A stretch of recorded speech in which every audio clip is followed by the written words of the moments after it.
बीडमध्ये राज ठाकरे यांच्या विरोधात झालेल्या आंदोलनाशी पक्षाचा संबंध नाही असं संजय राऊतांनी स्पष्ट केलंय। ते आंदोलन मराठा आरक्षणाशी संबंधित असल्याचं राऊतांनी म्हटलंय।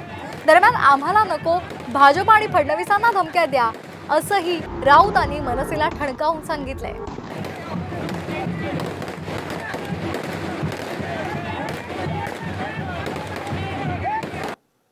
राज ठाकरे यांनी आरक्षणासंदर्भात एक वक्तव्य केलं आणि त्या वक्तव्यानंतर सर्वच पक्षातले तरुण मराठा कार्यकर्त्यांनी निषेध व्यक्त केला।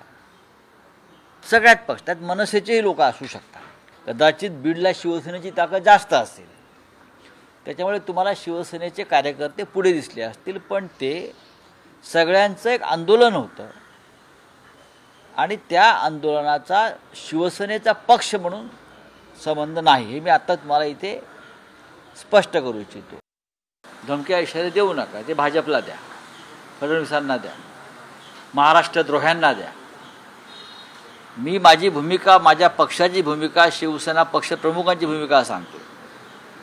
जे घडलं बीडमध्ये, जे राज ठाकरे यांच्या गाडीवर ज्या सुपाऱ्या टाकल्या असं म्हणतात, तेव्हा आम्ही दिल्लीत होतो सगळे, आम्ही माहिती घेतली, तेव्हा त्या आंदोलन ते पक्षाचं आंदोलन असं म्हणून आम्हाला त्याचं स्वीकार करता येणार नाही।